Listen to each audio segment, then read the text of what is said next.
Betty. Betty is on a tear. The wonderful things about Betty's. The Betty's are wonderful things.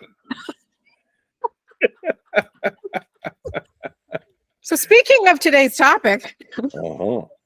which was not, good morning and welcome to Across the Desk. My name is Elizabeth Plouffe and I am the hostess of Across the Desk. We were just being very posh, so that will make sense in a second. And my ever-loving Betty, Maddie Dever, is Bonjour.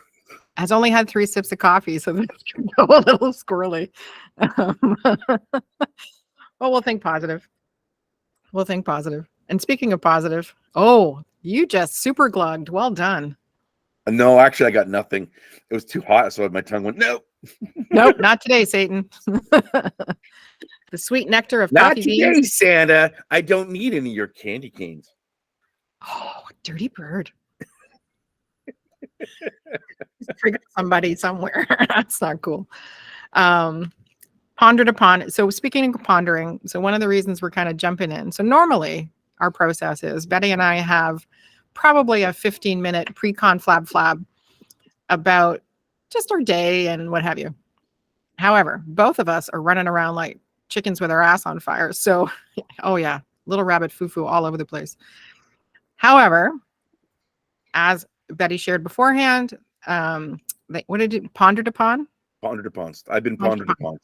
Yeah. So Maddie got pondered upon in another situation, but we have been pondering a topic that irritates the crap out of both of us. Dun, dun, dun. We're here to share the crap about imposter syndrome. Dun, dun, dun. Oh, man. Not to be confused with impasta syndrome, where you are wondering whether this is a noodle or whether this is something you do not want to eat. There we go. So no, that one didn't fly. Okay. Well, let's pause. The day is young. And that get cut. There we go. We don't do that. I know you don't, but we can pretend we do. We can pretend we edit professionally. No, we do not. This last minute has been brought to you by the cutting floor. Yes. This last minute has been brought to you by lack of sleep. I redeemed the last minute. Okay. You did. Well done. Well done.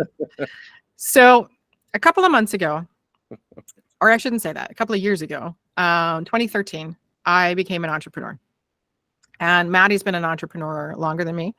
But here's what I'm finding interesting about that whole process is that as a woman, if I feel any kind of trepidation or nervousness or whatever about what I'm doing, what I get told is, oh, you have imposter syndrome. Mm-hmm.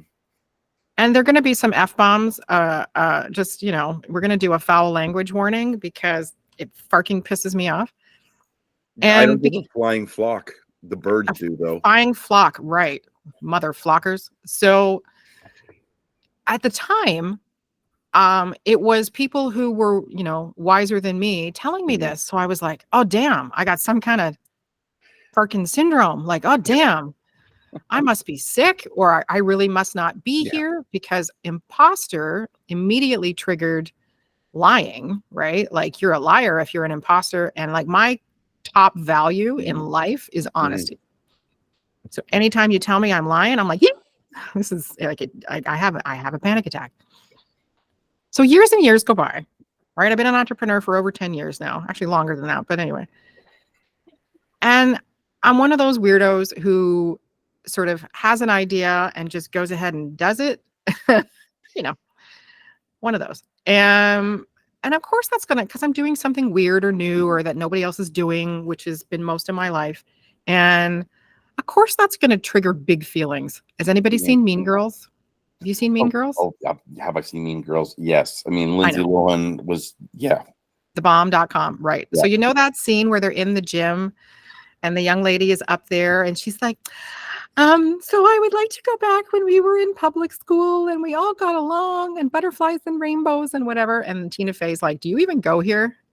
And the girl's like, no. Tina Fey, okay, so honestly, one of the best writing she ever did was that movie. Mean Girls. She really got the understanding Oh yeah. of not just how she felt in high school, but the peers around her and the cliques 100%. and the drama and the lines between, you know, like, it was the intersectionalities of it was both funny Weegens and interesting, you know, from you know, a life experience. You could, it doesn't matter who you were, you could find somebody in that movie that you related to.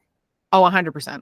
Yeah. So this girl gets up on this stage. So everybody's supposed to be getting up and sharing their whatevers, because a lot of controversy and tension has been created. And this girl gets up, has her moment, and then in response, she says, "No, I just have some big feelings." So when you're doing something new and weird and different and you're challenging the status quo, you are going to have some big feelings. Mm-hmm. That doesn't mean you don't belong there. That doesn't mean you shouldn't be there. That doesn't mean you're trying to pull something over on somebody. That just means you're having some big feelings and you're taking some big chances, and that causes a lot of big whatevers. Don't tell me I'm an imposter. So let's unpack the phrase. Okay. What imposter syndrome, I know, is meant to do is say the feelings that you have of not being sure that either you belong here or that you're as equally worthy as other people that are on this stage or in this thing. The feelings of unsurety are not uncommon. So the fact that we're calling it a syndrome is just say that. But why?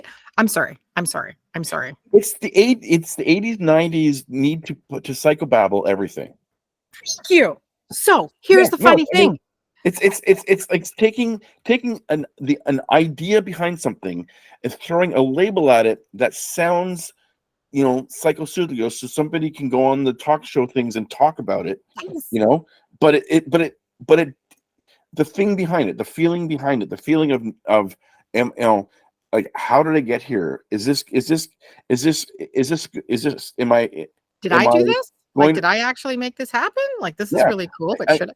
Right. Well, so for many women and many autistics, hence the intersection here. Yeah.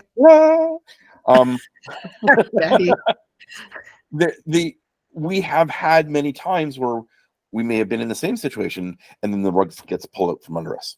Right.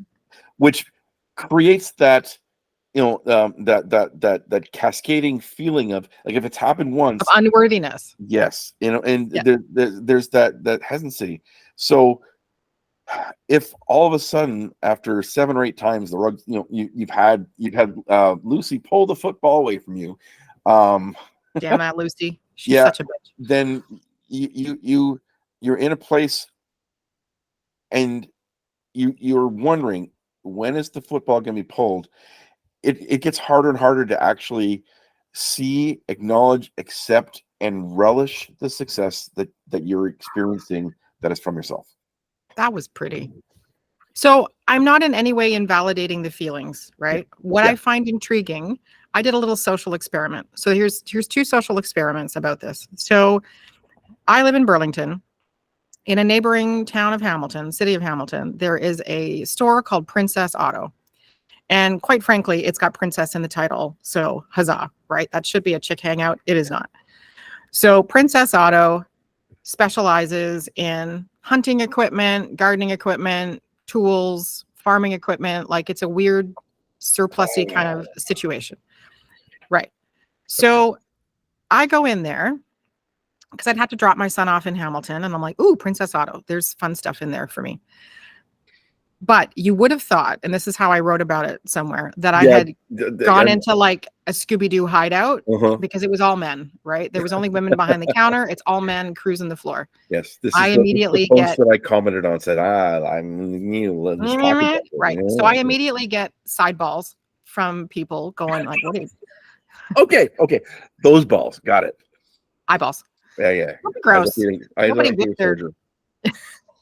Well, you got side boobs, right? Valid.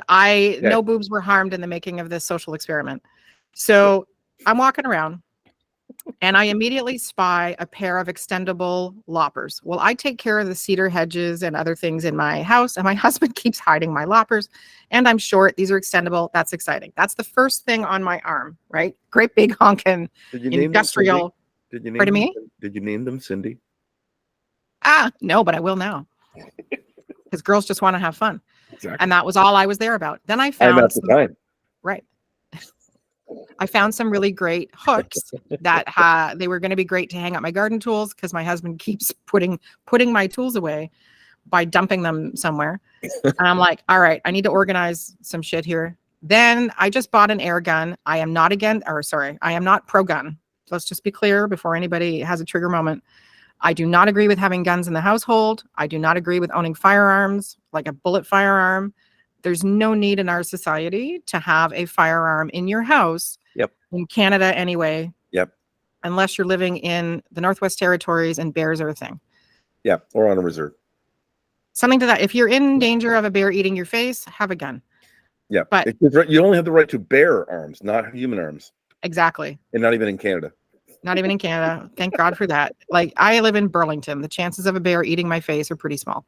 Yeah. So an air gun, however, I use for relaxation and target practice. As I am walking through Princess Auto, what do I spy but multiple forms of targets? So I now have loppers, hooks, and a target in my arms. Oh, I saw a guy with an air gun shoot up like 9. It was a reel, and there's like 9 things that went up in the air, and within 5 seconds, all 9 of them were shot individually in a row. And right. Like, oh my God! Like, I don't like guns, but that was cool. It was cool. You have to pull back and pull in because you're gone fuzzy again. I'm not gone fuzzy. See, you have. I'm not fuzzy. You are. I'm not fuzzy. You are. I'm fuzzy. So I know you are. So I'm walking around. I have the loppers, the hooks, and the targets. The sideballs are getting heavy now. Like, people are not coming down the same aisle as me because arms are full of all of these things. And it wasn't until I left and thought that was really weird. Like, it was palpable, people giving me a wide berth.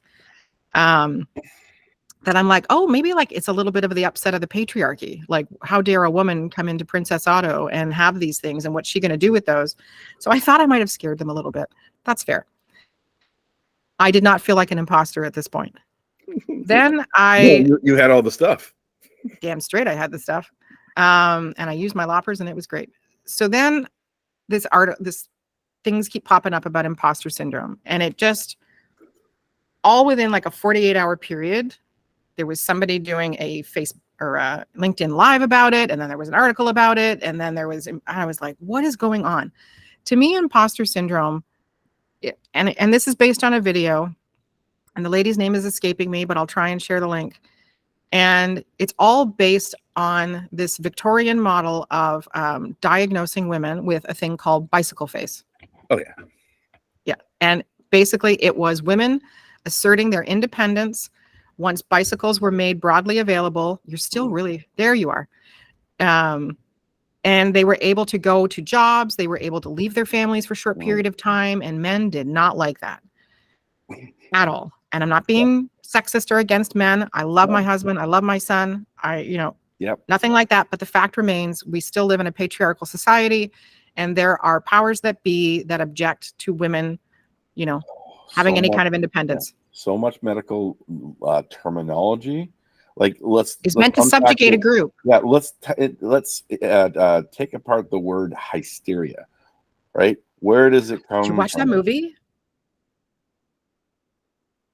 Okay, there is a movie out on Netflix. So, folks, to tie into this, it ties together and to what Betty's saying right now. Okay. There is a movie on Netflix.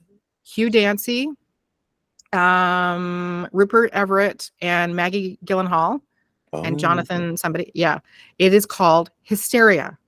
Okay. And back in Victorian England, women were diagnosed if they had strong opinions, if they were disruptors, if they were suffragists. They were diagnosed in court with hysteria. Yes.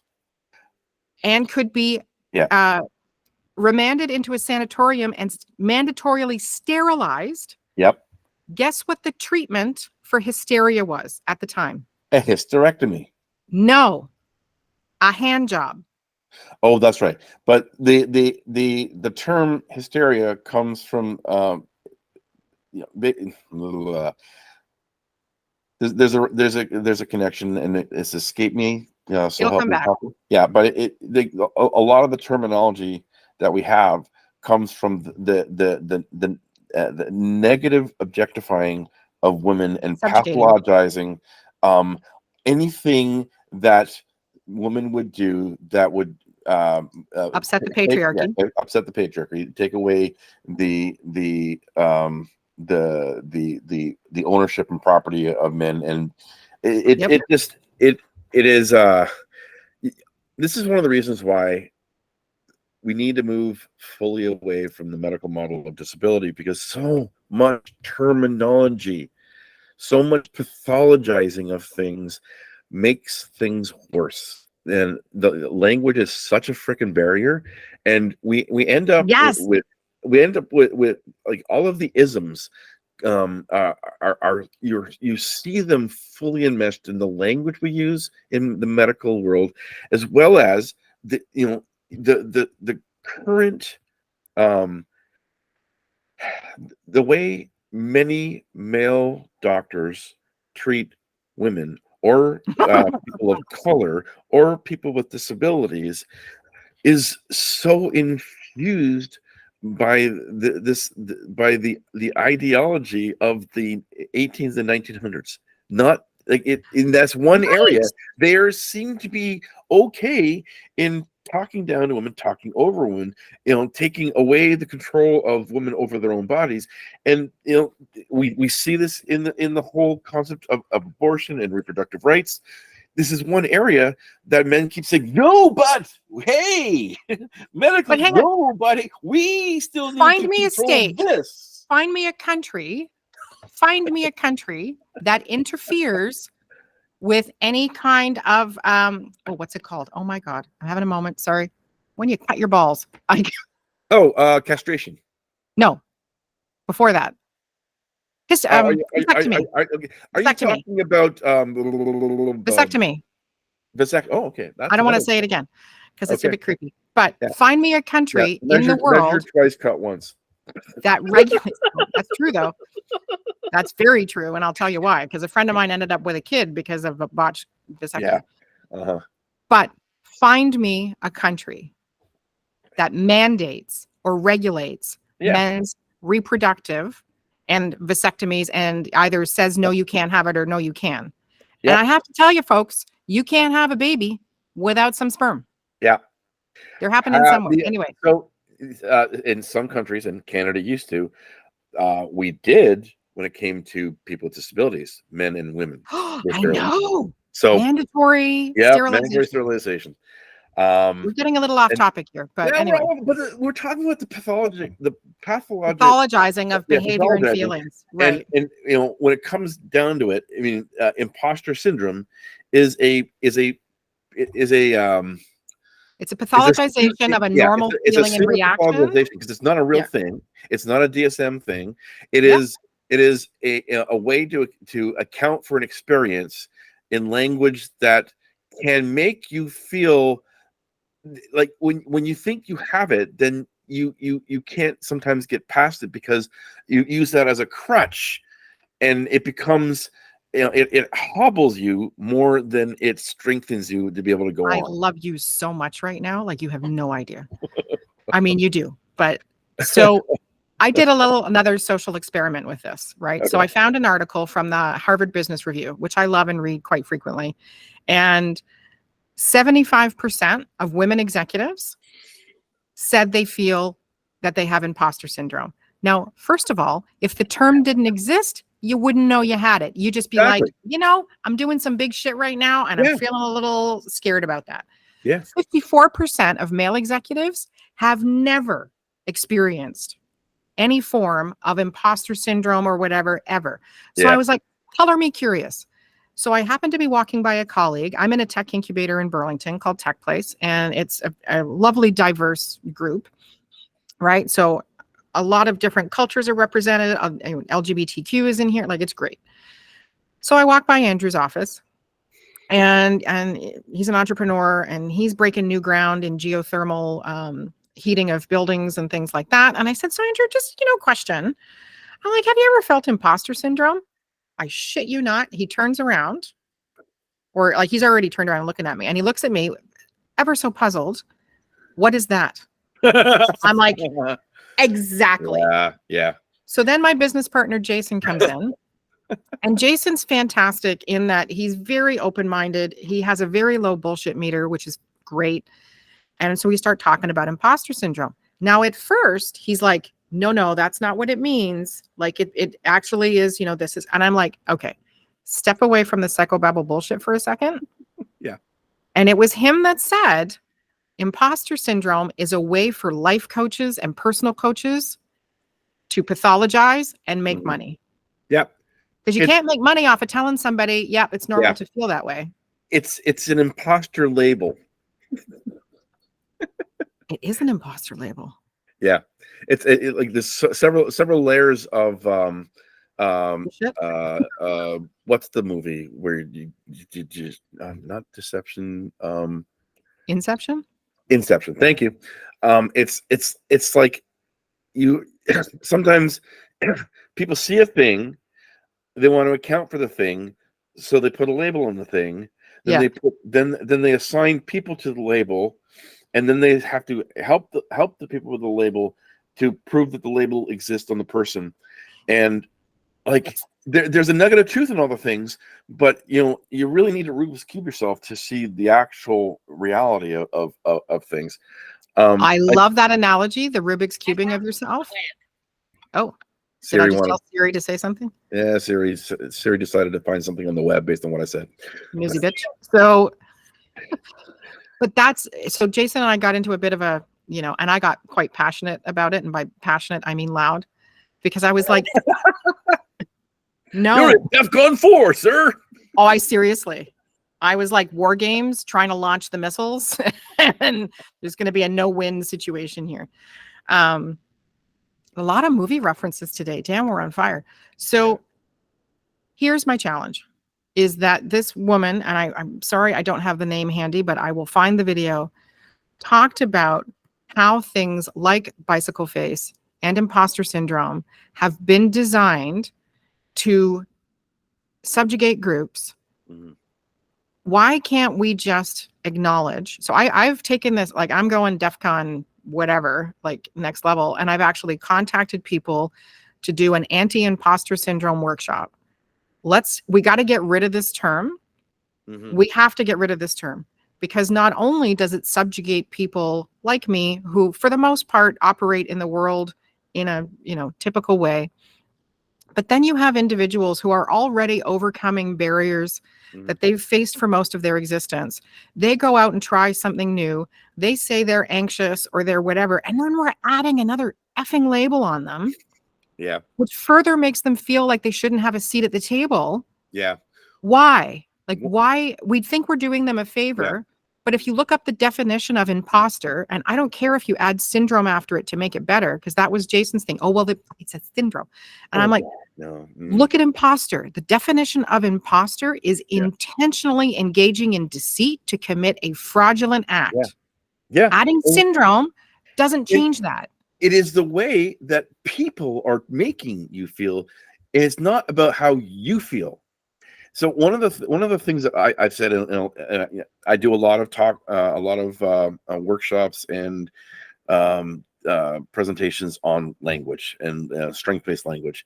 And one of the things that I have said again and again and again is labels are great when they help you get through doors, when they open doors. But when they close doors or create more obstacles, they're the most dangerous things in the universe. They're also itchy if they're in your underwear. So if we keep that... And just like Kermit, I have to rip it out.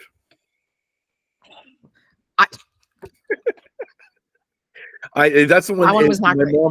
My mom used to get so frustrated because the moment I'd get new clothes, within a day I'd rip the tag out, and I cannot handle tags on my body. I need things. Not many people can, Oh, right? Like, no. here's the thing. So many t-shirts. So here's an analogy about change. No, this is for real. Yeah. Because back in the day, right? So I'm born pre-1980. That's all I'll tell you. And Me too. woohoo. And labels were in everything, right? So as time has gone on, Part of the X Factor. Go on. Betty, get on board. Come on.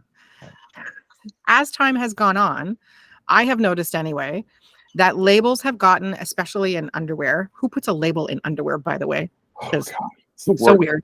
The worst place. Worst place, because that's gonna anyway. But now they just print it onto the fabric, right? So a lot of t-shirts now, it's screen printed on. Yep. Only underwear, screen printed on. Pajamas, right? It's like, who wears polyester pajamas? So weird. Yeah. If we can change how clothing is labeled in response to the fact that it irritated people, right? One, it's cost savings because you don't have to create the label and you just screen print it on. But two, I'm sure there was enough feedback. Who here, after you've worn a t-shirt once or twice, it's yours.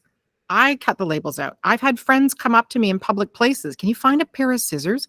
Because labels can be itchy. Yeah. And they irritate and they make the experience unpleasant. Yeah. So you said earlier, the challenge around the medical model, right? So I disagree with you a little bit on that, in that there is value to the medical model, especially if you are an individual with co-diagnoses and you have multiple things to manage that require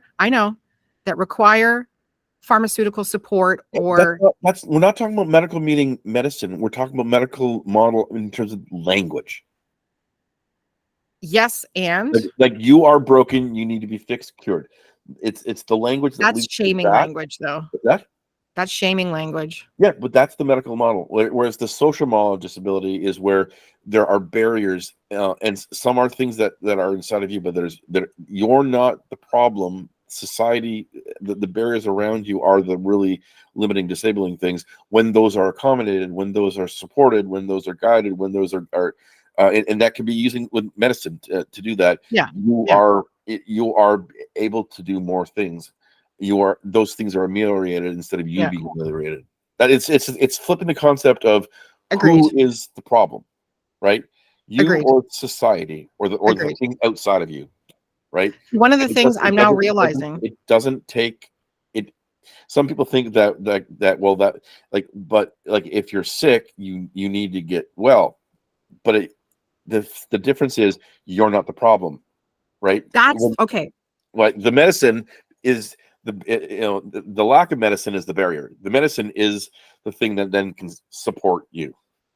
I just had a complete seizure because, and one day we'll put these videos up because this one we might. Okay. Because that's exactly what imposter syndrome is. It is telling you that you are the problem, that something is wrong with you. There you go. That you right? Somebody said to me, "Oh no, imposter syndrome is supposed to help you realize."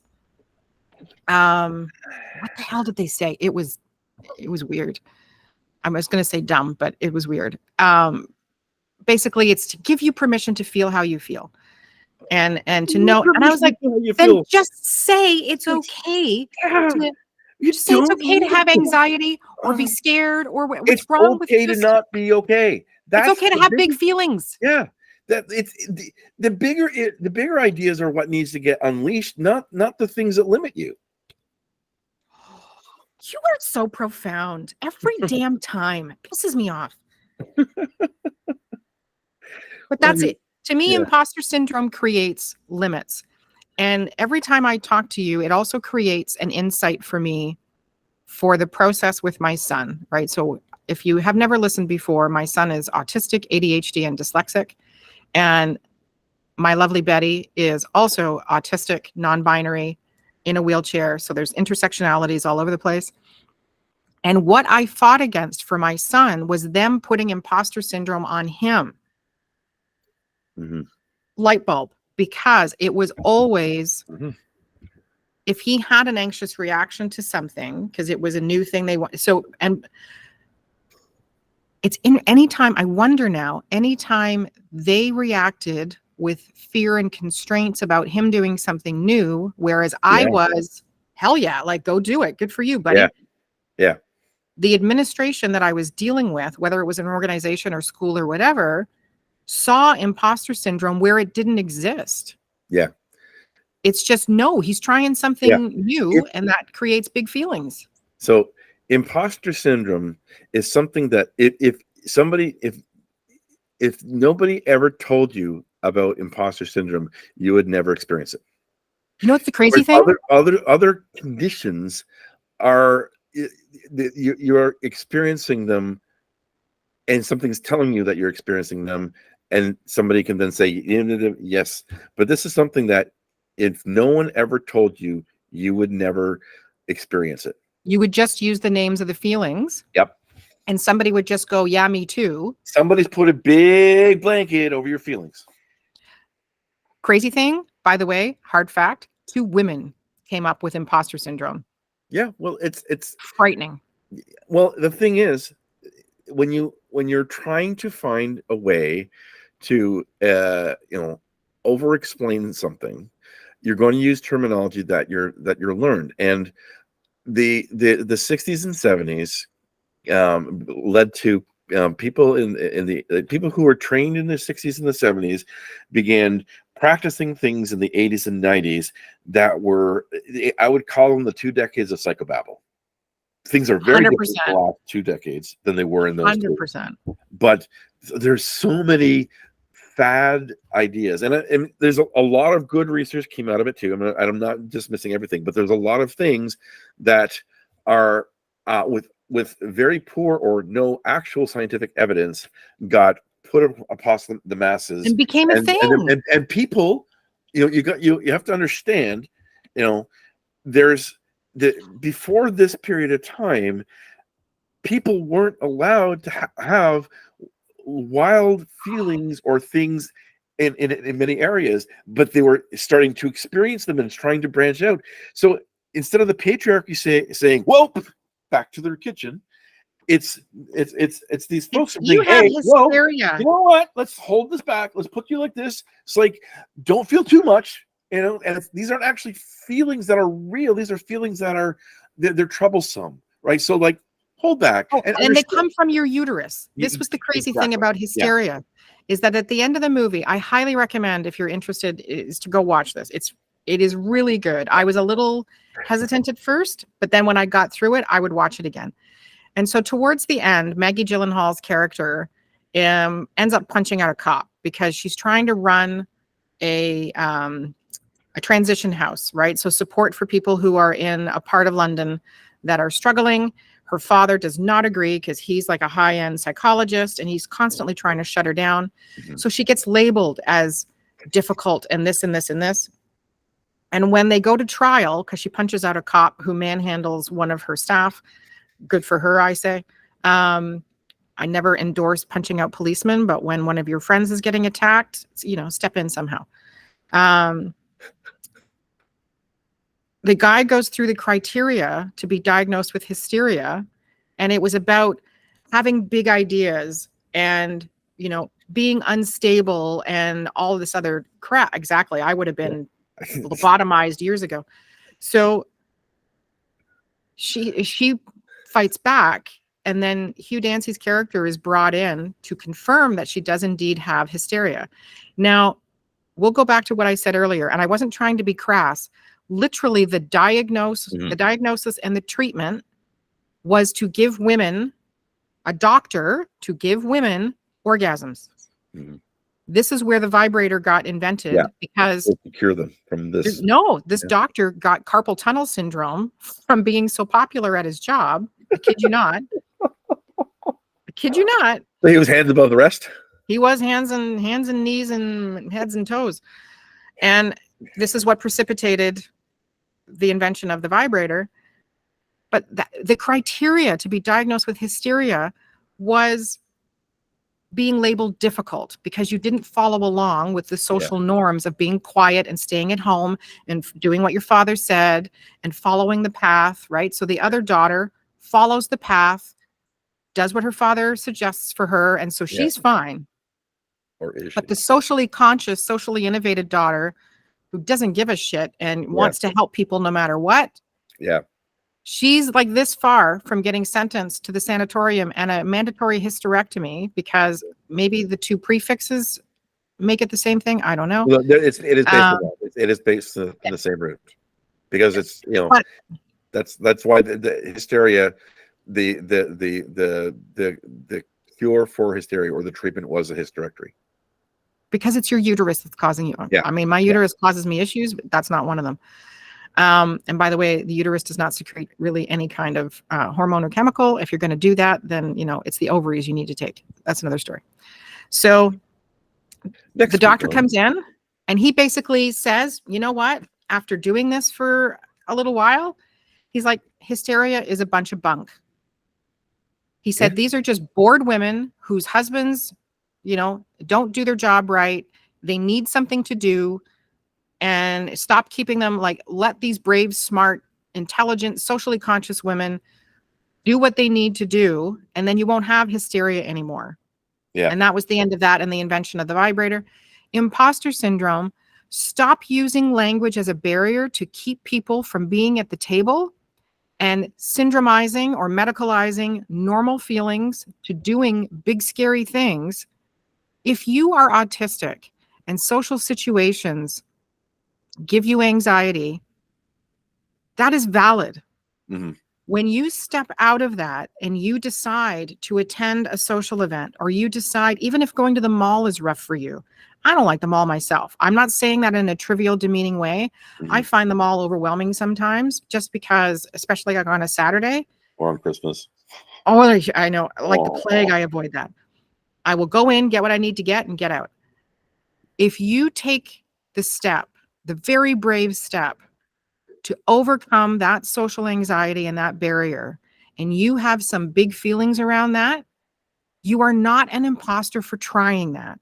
Yeah. You are being brave and you are taking massive steps, and that's amazing. And don't let anybody tell you that the big feelings you're having are because you don't think you're worthy to go out in public.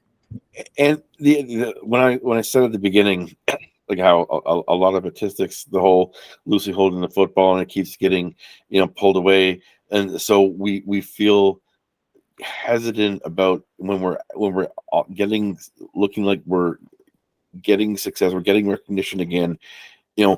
It's not an imposter syndrome. It's not you that's maybe should or shouldn't be there. It's a trust issue that you've had a lot of assholes in your life. Oh, you did the A word. Well, we said we were going to say some, some We did. Actually, fracking language. Yeah, from frackalacking language. We haven't actually. But it's true, right? It's absolutely true. And when you're doing big and scary things, you are going to have some failures. Yeah. If you're not failing, you're not trying hard enough. Yeah. If social anxiety is an issue for you and you have tried on a number of occasions to go out and be more social or whatever, and it had a bit of a disaster component, which can happen, that doesn't mean you're a failure and you shouldn't be there. Yeah. That means you tried. And maybe, when we did Spark the Change Toronto, which was an agile and change conference, one of the speakers said a great thing, which was, when you try something and you fail, is the issue the idea or the experiment? Mm-hmm. So the idea of going out and being social is a great idea. In the experiment, did you bring somebody with you that you trust who could help you navigate? Or did you just try and go cold turkey and go out on your own? Yeah. Okay, the idea is still valid, but the experiment might need some tweaking to try again. Variables, change the parameters. Change the variables to what you need to be successful. And it's the same thing if you are stepping into an arena that is not your usual spot. The idea is still valid and great. From an experiment perspective, who do you need to bring along to help you be successful? Yeah. Because when you do it on your own, which I've done a number of times, that's a lot of responsibility. Mm-hmm. It's a big learning curve. It's a big thing to do. And I've lost, I can't even tell you how many hours of sleep trying to get through it. Now that I have a team, so much easier. Well, this podcast is a great example. I mean, for 2 years, I had this idea of doing this podcast of the Autistic Rambler, and I really, also had a car accident. This is shortly. I had the idea before the car accident, and then for the first 2 years of the car accident, tried to do stuff on with very low ability to do physical things, and podcasting is like, put me in front of a camera and I'll talk about anything. That's great. But having to do the background stuff, it was really challenging. So when, Elizabeth and I were talking about it, we said, well, why don't we just do it? And with her doing in that voice, is that how I sounded? Like a squeaky mouse? I don't know. You could sound like this. I could even you sound like all kinds of things, All right. But this is the thing, my idea was the podcast. The experiment started with me doing it myself, with me, interviewing a few people like that I could do, and then it was like, okay, doing it with someone, that someone who could do the behind the scenes stuff, and voila, this is probably going to be episode 20 or 21. 19. No, 19 is what you we have two we only have one in the can. I have to go find it. it. I'm not sure whether this is 19 or 20, but yeah, anyways, we're like, this is we've my idea is happening because I was able to change the experiment variables, and I have somebody who's an amazing co-host, and we have these awesome conversations where ideas flow because the idea has been validated. Yeah. Yes. And so, like, I've been podcasting since 2016, and I started on my own because I'm one of those individuals that has an idea, and I'm very fortunate in this life that so far I don't have a ton of constraints other than ADD. What's that? And time. So it doesn't occur to me not to try. But this came about because you had an idea to be an advocate and to get involved, because we met through the what's now called the Autism Alliance of Canada, and got to chatting. And then because I had begun podcasting in 2016, I interviewed Maddie as part of the Canadian Journal Autism Equity for Autism. I know, I always get it wrong. Canadian Journal of Autism Equity. CJAE. Yep. And Maddie was a speaker because they said yes to the opportunity, that they had an idea that they could share their lived experience. So I think what we need to do with imposter syndrome is unpack it and reframe it as idea experiment.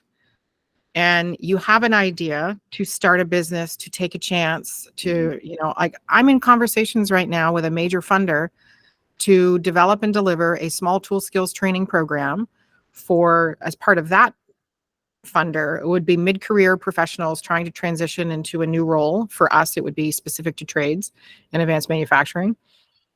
And the end of the conversation with the funder. So here was the interesting thing.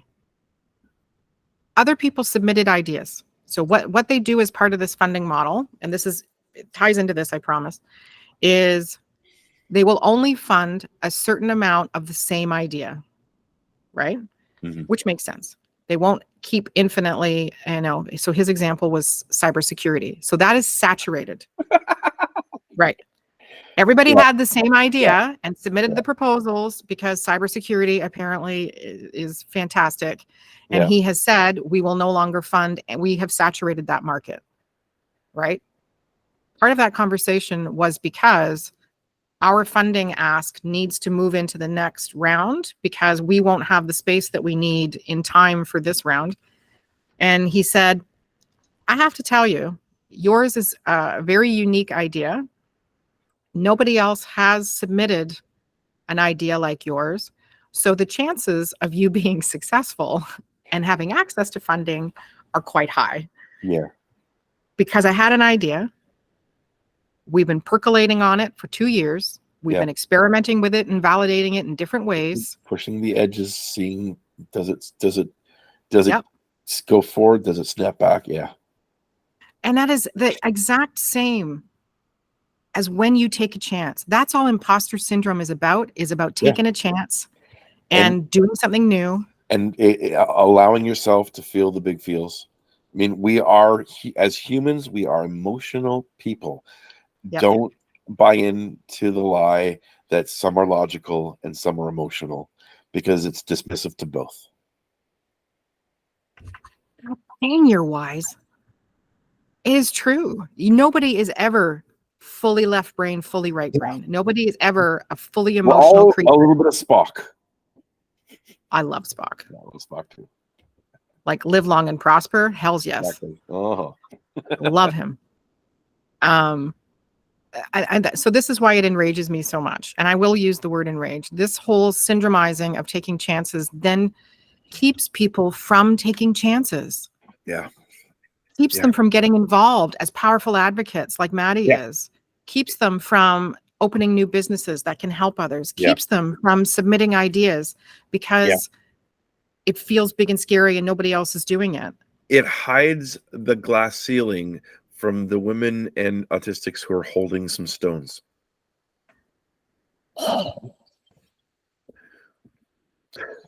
Da bomb.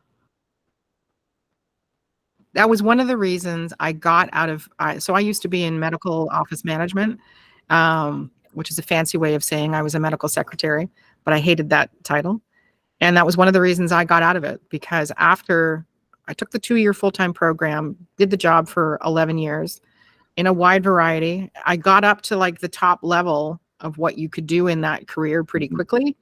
And then quickly realized that was going to be my life for the next 30 years, was pandering to these doctors and handling whiny patients and whatever. And I was like, this is not my jam. And I ended up teaching the program for 2 years, which was great, except I was working for a crappy college who was ripping people off, and that violated my moral compass. So out I went.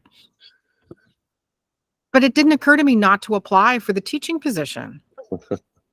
Because I had done the job. I knew I could teach. It was when I became an entrepreneur that this whole imposter syndrome bullshit showed up. And here's the facts, folks, is that out of 7 billion people on the planet, only 10% are entrepreneurs, right?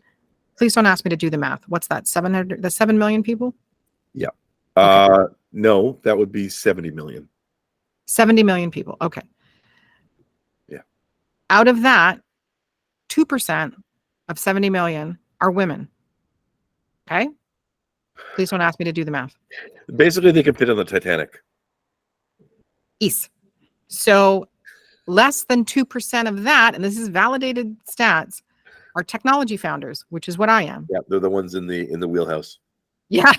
We're the ones going, lighthouse, God damn it, lighthouse. Iceberg. Idiot. Where's the iceberg? You hit it because I wasn't steering the boat. I just said Carlsberg. That's why I passed you up here. So I know what it's like to be in the minority as far as taking those chances and those risks. And what held me back for probably a good 2 years when I started my technology company was people keeping telling me that I had imposter syndrome. How my brain interpreted that was, what do you think you're doing?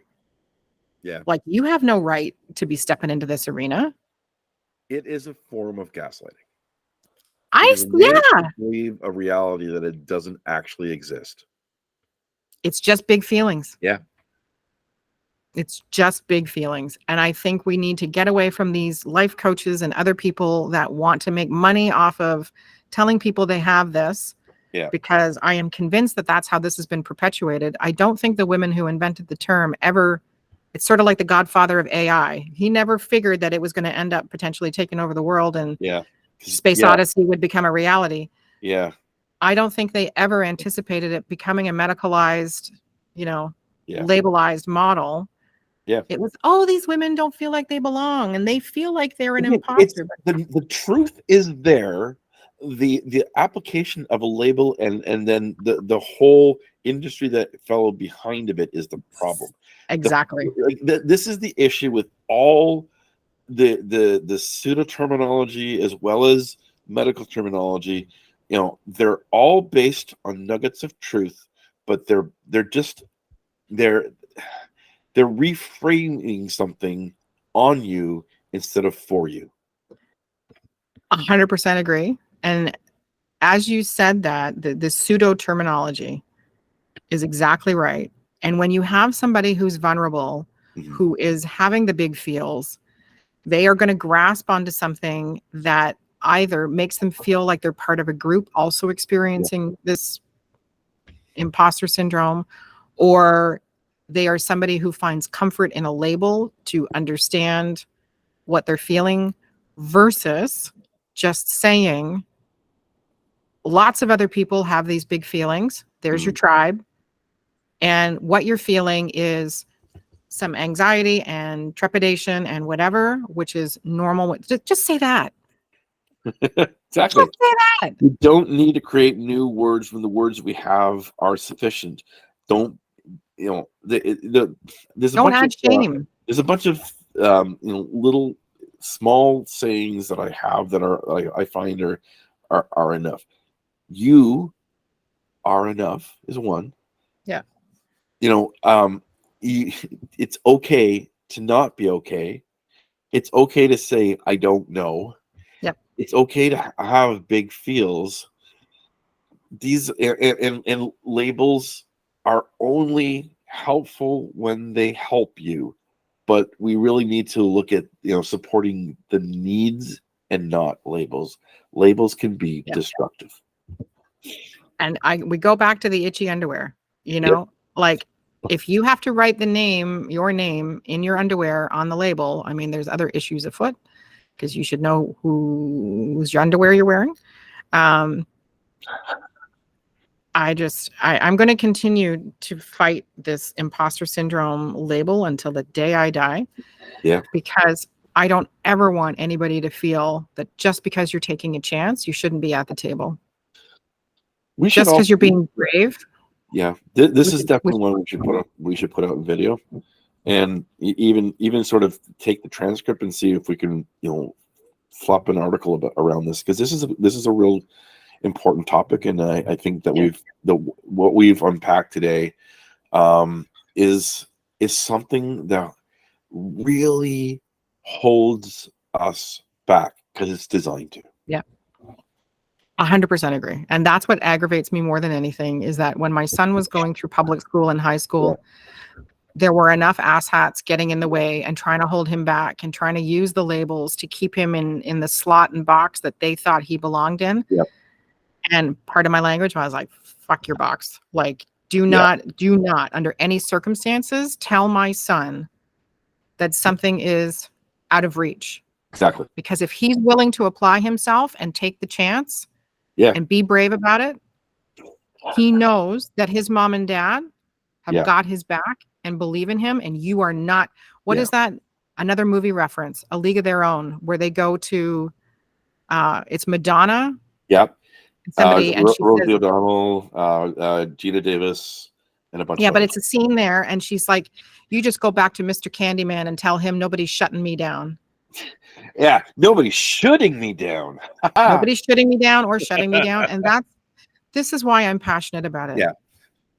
We need to stop creating things that prevent people from taking chances. Yeah.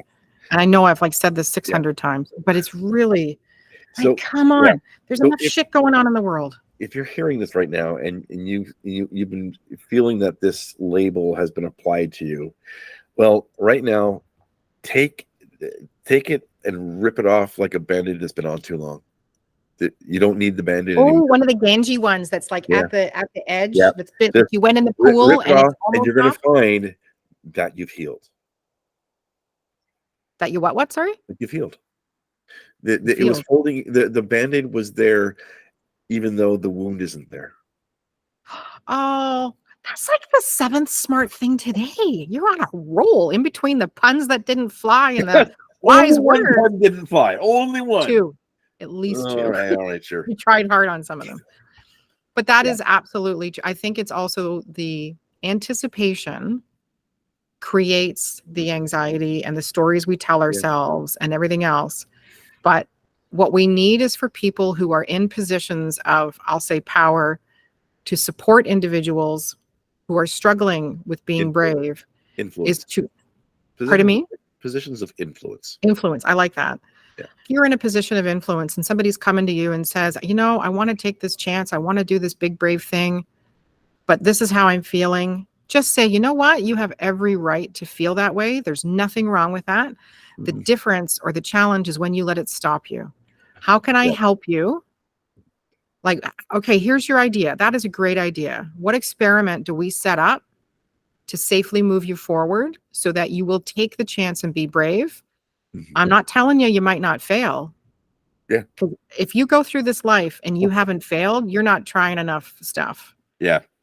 And good for you if you've failed. We're going to talk about failure on another one. Failure is part of thriving. Yeah, man. It's not part 100%. of living. It's not part of living. It's part of thriving. Well, it is part of living as well. Well, but it's part of it's when you let it stop you that you stop living. Surviving or part of thriving.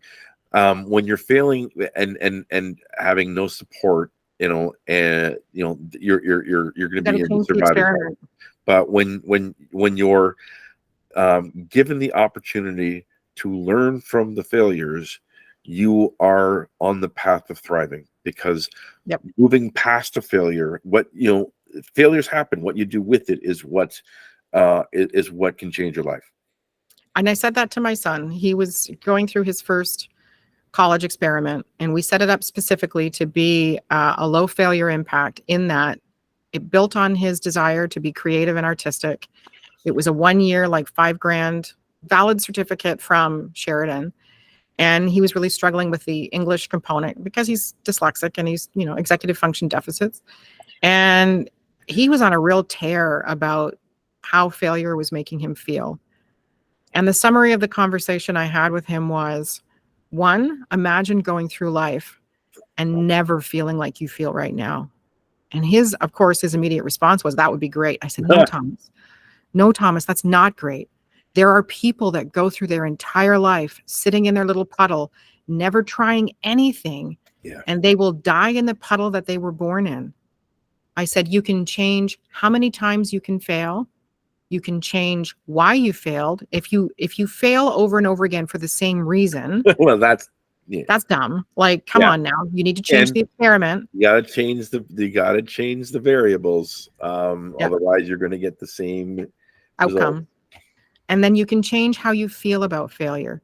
If you view failure as an opportunity to grow and thrive and change and take chances, then it's not going to be so scary. And the outcomes when you do fail aren't going to be they won't feel as devastating as they do now, because your mindset will be, I tried. Yeah.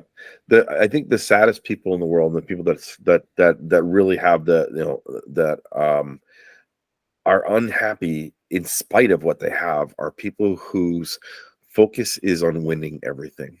Yeah, you just can't. You never will. Having a desire to win is great, but having the humility to fail and grow is stronger. Is thriving. You have to have the flip side.